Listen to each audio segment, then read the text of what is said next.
Thanks for watching. Don't forget to like, comment, share and subscribe to. السلام علیکم ناظرین، آپ دیکھ رہے ہیں قرآنک ایجوکیشن سینٹر۔ میں ہوں محمد اویس، ہمارے ساتھ مفتی محمد مزمل صاحب موجود ہیں۔ آج ہم مفتی صاحب سے سوال کریں گے ہمارے گھروں میں برکتیں اور رحمتیں کیسے آئیں گی۔ بسم اللہ الرحمن الرحیم۔ اللہم صلی علی سیدنا و مولانا محمد و علی آل سیدنا و اصحاب سیدنا و اولاد سیدنا و مولانا محمد و بارک وسلم۔ اویس بھائی، آج کا سوال بڑی اہمیت کا حامل ہے۔ آپ جب کسی بھی دوست کو ملیں گے نا تو آپ اس سے جب پوچھیں گے کہ اس کی کیسی گزر بسر ہو رہی ہے تو وہ یہی کہے گا کہ گھر کے حالات ٹھیک نہیں ہیں، یہ مسئلہ ہے، وہ مسئلہ ہے۔ اصل میں وجہ یہ بنی کہ ہمارے گھر سے برکتیں اٹھ گئی ہیں۔ ہم جب اپنے اسلاف، اپنے بزرگ، ہم اپنے پیارے آقا کائنات صلی اللہ علیہ وسلم کی احادیث مبارکہ کا مطالعہ کرتے ہیں تو ہمیں یہ چیز نظر آتی ہے کہ ہم اپنی پیارے آقا کی احادیث مبارکہ سے بڑے دور جا چکے ہیں۔ آج سے چند سال پیچھے چلے جائیں نا تو جب صبح آنکھ کھلتی تھی تو کیا دیکھتے تھے کہ والدہ قرآن مجید لے کے بیٹھی ہوئی ہیں اور تلاوت کر رہی ہیں۔ آج سے چند سال پیچھے چلے جائیں، جب صبح آنکھ کھلتی تھی تو کیا نظر آتا تھا کہ جو ہمارے بابا ہیں وہ تسبیح کر رہے ہیں، اللہ اللہ کر رہے ہیں، ذکر اذکار کر رہے ہیں۔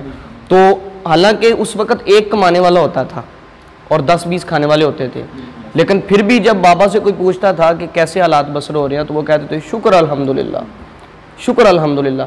آج 10 گھر کے اگر افراد ہیں، ان میں سے 10 کے 10 کمانے والے ہیں، پھر بھی جواب یہی ہوگا کہ پوری نہیں پڑھ رہی، پوری نہیں پڑھ رہی۔ یہی جواب ہمیں سننے کو ملتا ہے۔ تو آئیے ہم اللہ کے نبی کی حدیث مبارکہ سے اپنی رہنمائی حاصل کرتے ہیں۔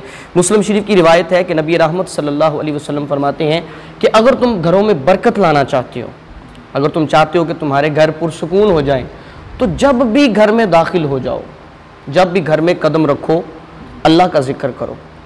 جب تم اللہ کا ذکر کرتے ہوئے گھر میں داخل ہوگے، ہوتا کیا ہے؟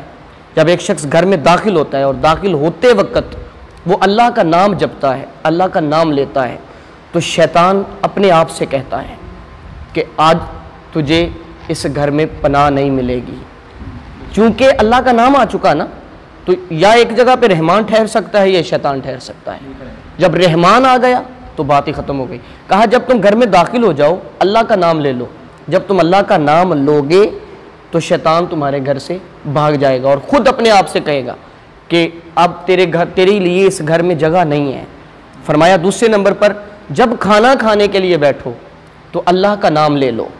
جب تم کھانا کھانے کے لیے اللہ کا نام لوگے تو شیطان پھر اپنے آپ سے مخاطب ہوگا اور مخاطب ہو کر کہے گا کہ آج تجھے نہ تو اس گھر میں جگہ ملے گی رہنے کے لیے، نہ تجھے آج اس گھر میں کھانے کے لیے کچھ ملے گا۔ دونوں مقام پر چونکہ اللہ کا نام لے لیا گیا، تو اب اللہ کا نام لینے کی وجہ سے شیطان کا اس گھر سے کھانا بھی اٹھ گیا، اس گھر سے اس کی پناہ بھی چھن گئی۔ اس کے برعکس اگر دیکھیں، آقا کائنات صلی اللہ علیہ وسلم فرماتے ہیں کہ وہ شخص جو گھر میں داخل ہوتے وقت اللہ کا نام نہیں لیتا، یا کھانا کھانے وقت اللہ کا نام، کھانا کھاتے وقت نہیں لیتا، جب گھر میں داخل ہوا اللہ کا نام نہیں لیا، جب کھانا کھانے بیٹھا اللہ کا نام نہیں لیا، شیطان اپنے آپ سے مخاطب ہوتا ہے کہ آج تجھے اس گھر میں رہنے کے لیے جگہ بھی مل جائے گی اور تجھے اس گھر میں کھانے کے لیے روٹی بھی مل جائے گی۔ اب دونوں کو آپ دیکھ لیں، ایک اللہ کا نام لے رہا ہے، گھر میں برکت ہے، اللہ کا نام نہیں لے رہا، گھر سے برکت اٹھائی جا رہی ہے۔ تو یہ بہت مین ریزن بنتی ہے۔ اس وقت یہ پرابلم آتی ہے کہ جب ہم تو مسلمان ہیں نا، ہم باقی اقوام کی طرح نہیں ہیں، ہم تو ایسے ہی ہیں کہ ہم نے جب کلمہ پڑھ لیا لا الہ الا اللہ محمد الرسول اللہ، تو ہم نے ایک اللہ کے ساتھ ایک ایگریمنٹ کر لیا، اللہ کے ساتھ ایک کانٹریکٹ سائن کر لیا ہم نے کہ ہم دنیا کی غلامی سے اپنے آپ کو آزاد کر رہے ہیں اور خالصتاً تیری غلامی میں پیش کرتے ہیں۔ ہماری اب اپنی کوئی مرضی نہیں، اب ہماری اپنی کوئی چاہت نہیں، اب ہم جہاں پہ تو بٹھائے گا بیٹھ جائیں گے، جہاں پہ تو اٹھائے گا اٹھ جائیں گے، جہاں پہ تو چلائے گا چل جائیں گے، جہاں پہ تو بلائے گا بول لیں گے، جہاں پہ خاموش کروا دے گا خاموش ہو جائیں گے۔ تو ایک مسلمان کی اپنی کوئی مرضی نہیں ہے۔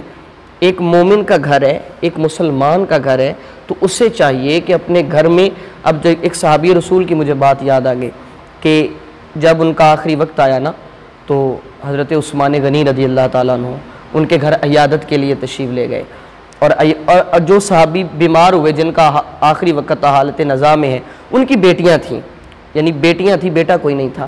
جب آپ عیادت کے لیے تشریف لے کے گئے تو آپ نے کچھ درم و دینار جو بھی کرنسی تھی وہ بطور تحفہ پیش کی کہ آپ کا وصال ہو جائے گا تو آپ کی بیٹیوں کے یعنی رزق کے لیے کھانے پینے کا یہ اخراجات ہیں اس کے لیے آپ نے تحفہ پیش کیا، تو انہوں نے لینے سے انکار کر دیا۔ انہوں نے کہا میں کیوں لوں؟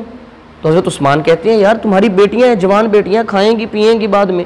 انہوں نے کہا میری بیٹیاں نہیں محتاج ہو سکتی کسی کے بھی۔ حضرت عثمان کہنے لگے کیا وجہ ہے؟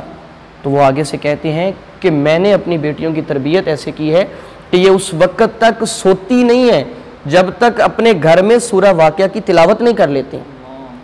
اور اللہ کے نبی نے فرمایا جس گھر میں سونے سے پہلے تلاوت ہوتی ہے اس گھر کے افراد کبھی کسی کے محتاج نہیں ہوں گے۔ تو جب میری بیٹیاں تلاوت کرتی ہیں، میرے نبی نے فرما دیا، تو یہ کیسے ہو سکتا ہے میرے مرنے کے بعد یہ محتاج ہو جائیں؟ پھر اللہ کے نبی نے فرمایا کہ جس گھر میں سورہ بقرہ کی تلاوت کی جاتی ہے اس گھر سے شیطان بھاگ جاتا ہے۔ آج ماں بچے کو جگاتی ہے اسکول بھیجنے کے لیے، آج ماں بچے کو جگاتی ہے کالج کی تیاری کے لیے، آج ماں بچے کو جگاتی ہے اس کے پڑھائی کے اس کو فکر ہے، لیکن کبھی کسی ماں نے فجر کی نماز کے وقت اپنے بچے کو نہیں جگایا۔ جب ہم اس حالت میں اپنے آپ کو لے آئے ہیں تو یہ کیسے ہو سکتا ہے کہ اللہ کی برکتیں، اللہ کی رحمتیں ہمارے گھر میں ٹھہر سکیں؟ جس گھر میں اس کے کلام کی تلاوت رک گئی، اس کے نظام کو نافذ نہیں کیا گیا، اس کے پیارے محبوب کے فرمان پر عمل درآمد نہیں ہوا، تو یہ کیسے ہو سکتا ہے کہ پھر اس گھر میں اللہ کی رحمتیں اور برکتیں نازل ہوں؟ اگر ہم اللہ کی رحمتیں، اللہ کی برکتیں اپنے گھر میں واپس لانا چاہتے ہیں تو پھر ہمیں قرآن سے اپنا تعلق جوڑنا پڑے گا۔ بطور ڈاکٹر اقبال وہ معزز تھے زمانے میں مسلمان ہو کر، ہم خوار ہوئے ہیں تارک قرآن ہو کر۔